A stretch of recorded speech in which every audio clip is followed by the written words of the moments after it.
President Anderson, members of the faculty, Board of Trustees, distinguished guests, my old colleague, Senator Bob Byrd, who has earned his degree through many years of attending Knight Law School, while I am earning mine in the next 30 minutes, distinguished guests, ladies and gentlemen. It is with great pride that I participate in this ceremony of the American University, sponsored by the Methodist Church, founded by Bishop John Fletcher Hurst, and first opened by President Woodrow Wilson in 1914. This is a young and growing university, but it has already fulfilled Bishop Hurst's enlightened hope for the study of history and public affairs in a city devoted to the making of history and to the conduct of the public's business. To discuss a topic on which ignorance too often abounds and the truth too rarely perceived, and that is the most important topic on earth, peace. What kind of a peace do I mean, and what kind of a peace do we seek? Not a Pax Americana, enforced on the world by American weapons of war, not the peace of the grave or the security of the slave. I am talking about genuine peace, the kind of peace that makes life on earth worth living, the kind that enables men and nations to grow and to hope and build a better life for their children. Not merely peace for Americans, but peace for all men and women.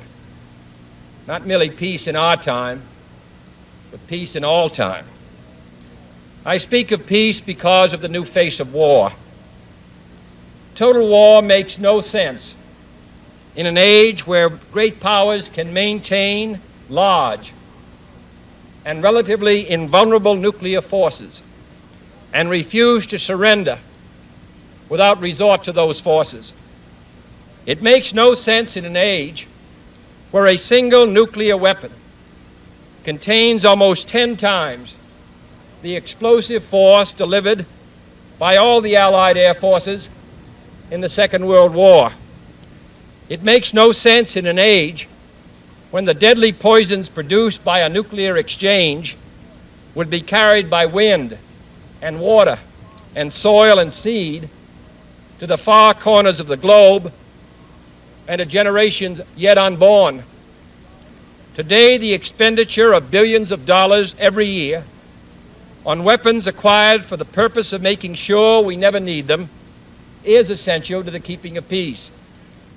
But surely the acquisition of such idle stockpiles, which can only destroy and never create, is not the only, much less the most efficient, means of assuring peace.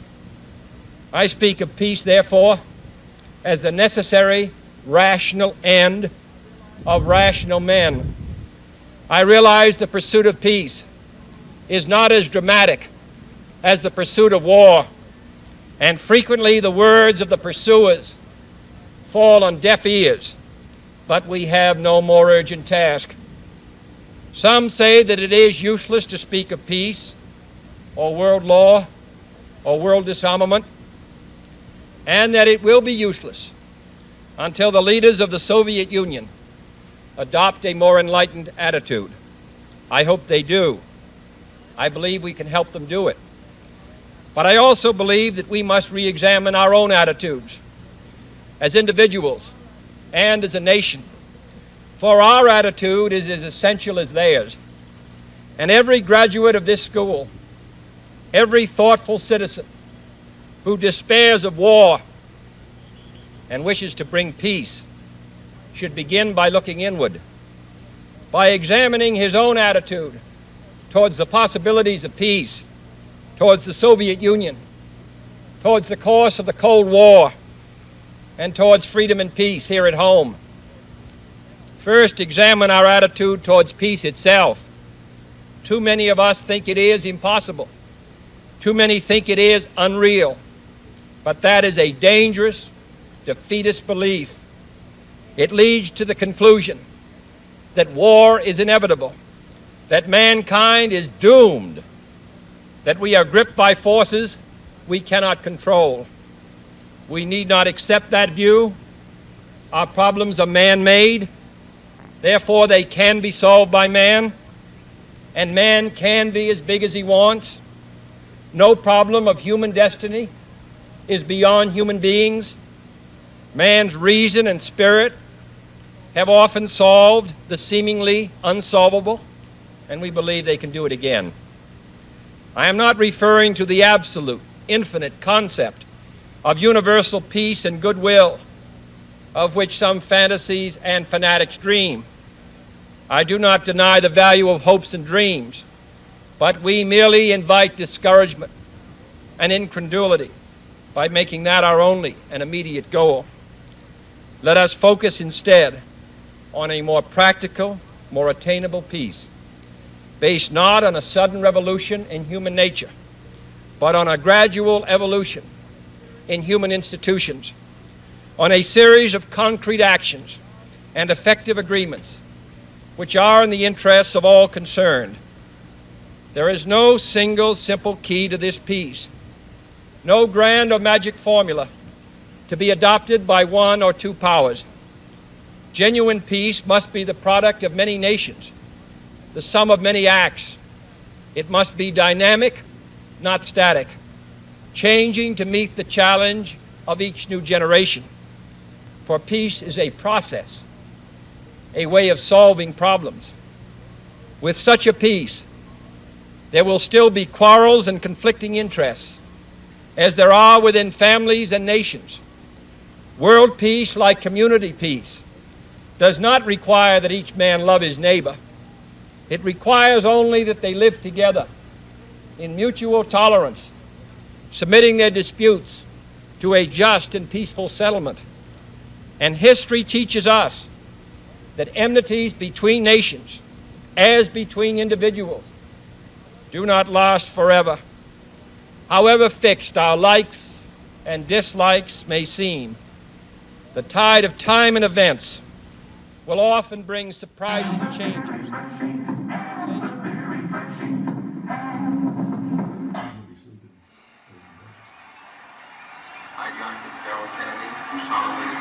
That you will faithfully execute the office of President of the United States. That I will faithfully execute the office of President. The United States in the early 1960s, it was a time of hope and of prosperity in America.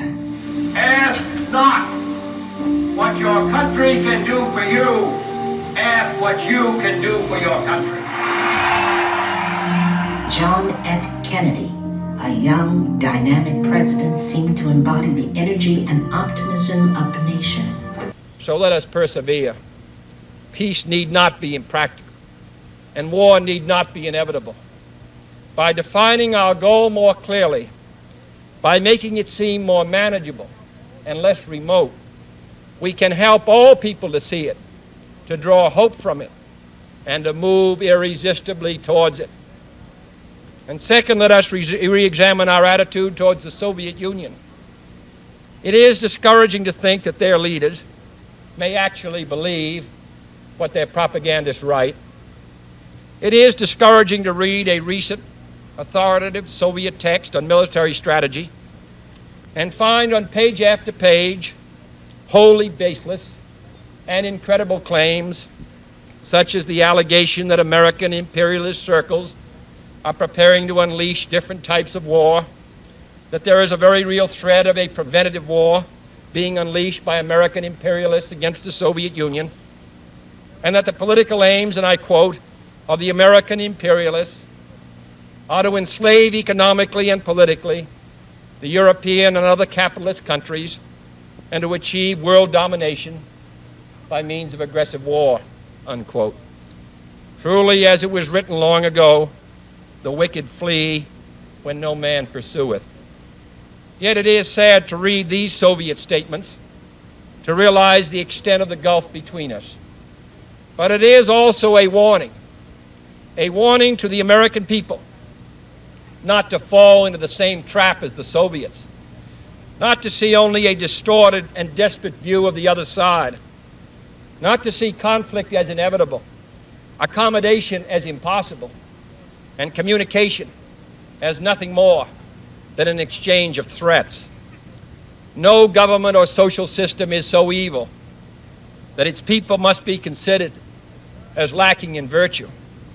As Americans, we find communism profoundly repugnant as a negation of personal freedom and dignity. But we can still hail the Russian people for their many achievements in science and space, in economic and industrial growth, in culture, in acts of courage. Among the many traits the peoples of our two countries have in common, none is stronger than our mutual abhorrence of war. Almost unique among the major world powers, we have never been at war with each other, and no nation in the history of battle ever suffered more than the Soviet Union in the Second World War. At least 20 million lost their lives. Countless millions of homes and families were burned or sacked. A third of the nation's territory, including 2/3 of its industrial base, was turned into a wasteland, a loss equivalent to the destruction of this country east of Chicago. Today, should total war ever break out again, no matter how, our two countries will be the primary target. It is an ironic but accurate fact that the two strongest powers are the two in the most danger of devastation. All we have built, all we have worked for, would be destroyed in the first 24 hours. And even in the Cold War, which brings burdens and dangers to so many countries, including this nation's closest allies, our two countries bear the heaviest burdens. For we are both devoting massive sums of money to weapons that could be better devoted to combat ignorance, poverty, and disease. We are both caught up in a vicious and dangerous cycle, with suspicion on one side breeding suspicion on the other, and new weapons begetting counter-weapons. In short, both the United States and its allies, and the Soviet Union and its allies, have a mutually deep interest in a just and genuine peace and in holding the arms race. Agreements to this end are in the interests of the Soviet Union as well as ours, and even the most hostile nations can be relied upon to accept and keep those treaty obligations, and only those treaty obligations, which are in their own interest. So let us not be blind to our differences, but let us also direct attention to our common interests and the means by which those differences can be resolved. And if we cannot end now our differences, at least we can help make the world safe for diversity.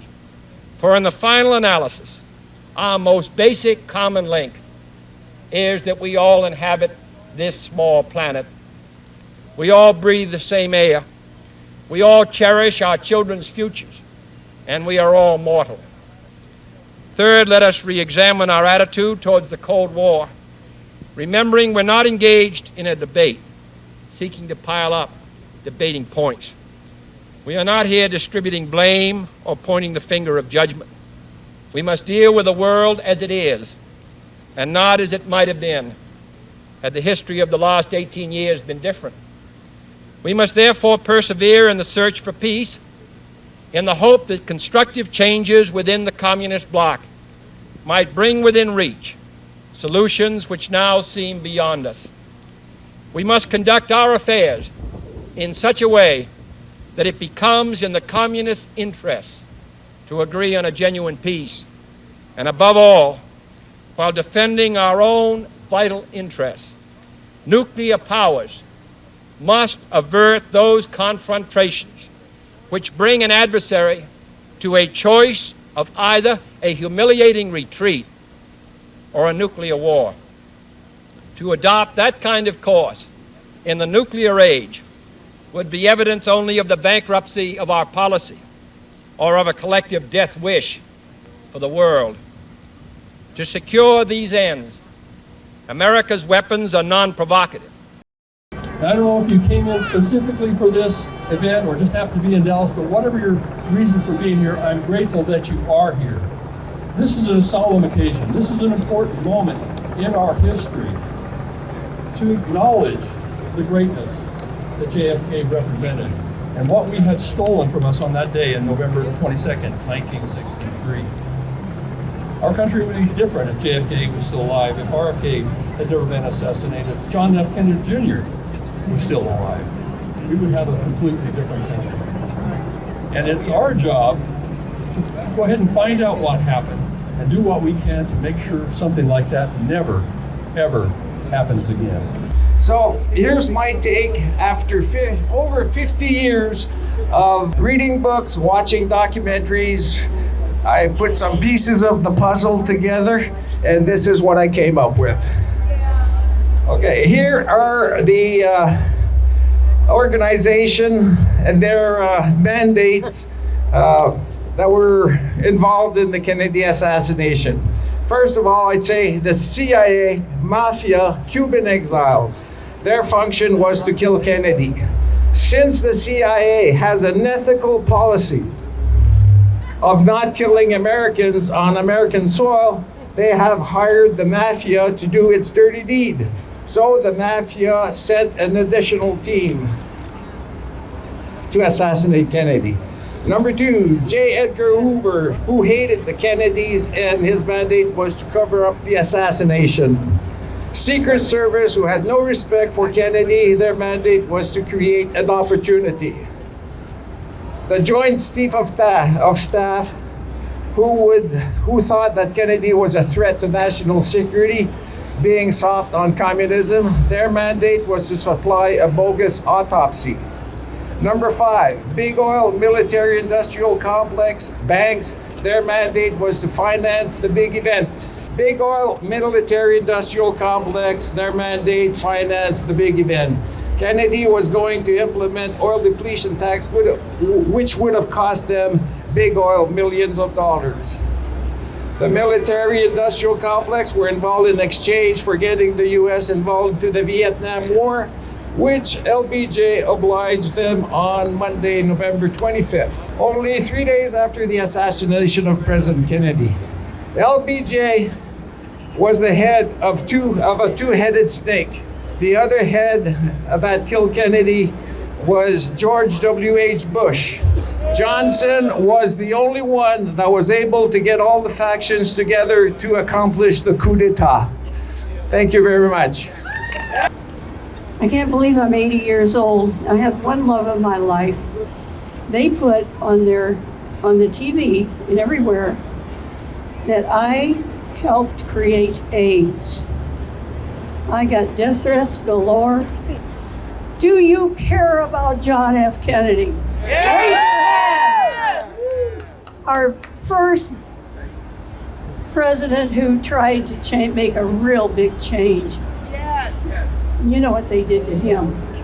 We don't need the government to tell us what kind of shots to take. Woo!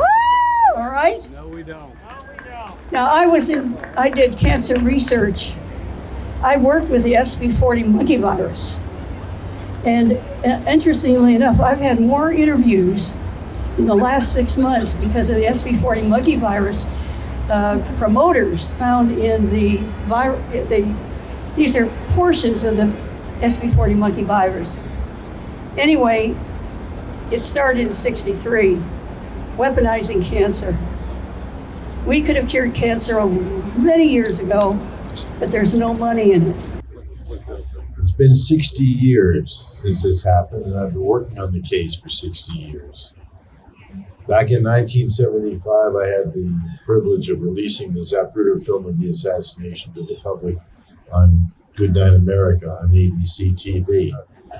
It's made quite a difference. The fact that the case got reopened was because of the film. If you have heard that the film has been retouched or faked in any way, please don't believe it. It's not true. The people that are responsible for the cover-up must be laughing their rear ends off because of people that say that.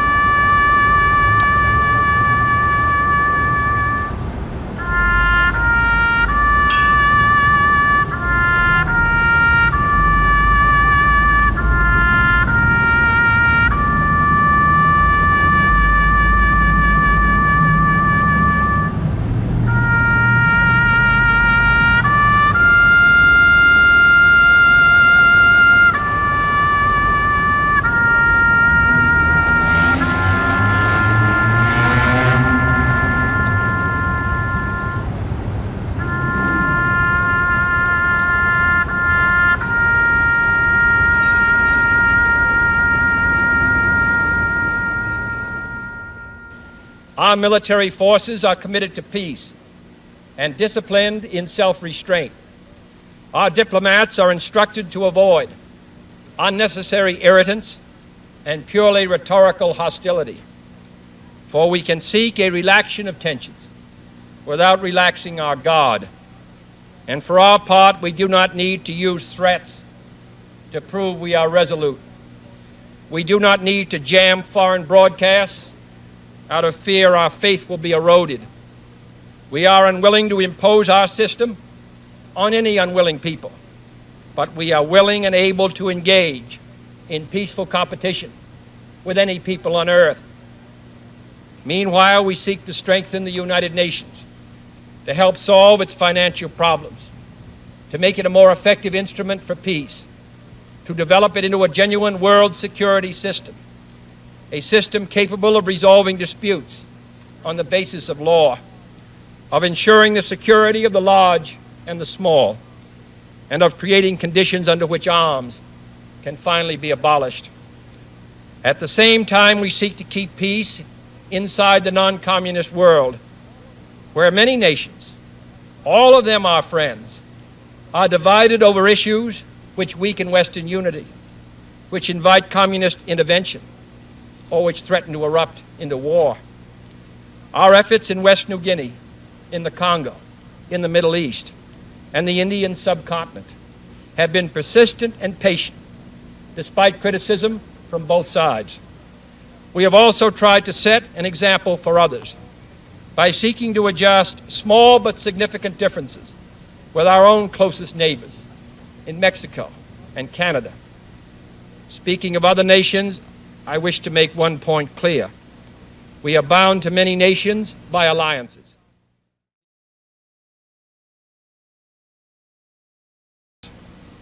The right to live out our lives without fear of devastation, the right to breathe air as nature provided it, the right of future generations to a healthy existence.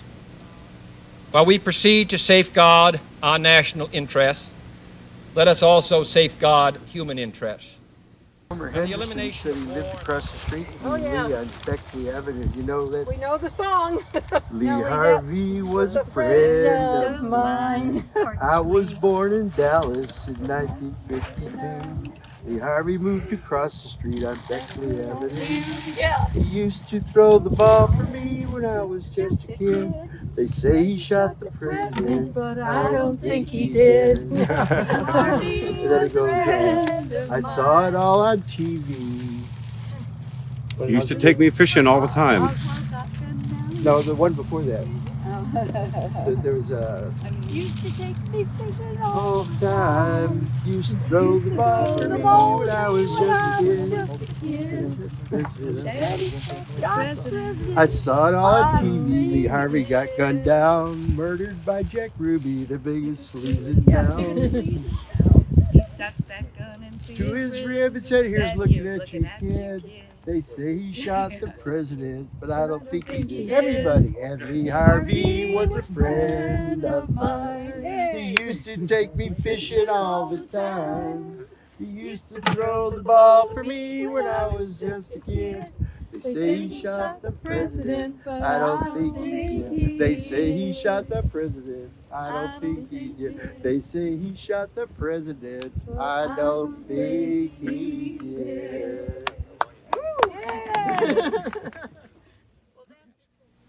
Or hopeless of its success, confident and unafraid, we must labor on, not towards a strategy of annihilation, but towards a strategy of peace.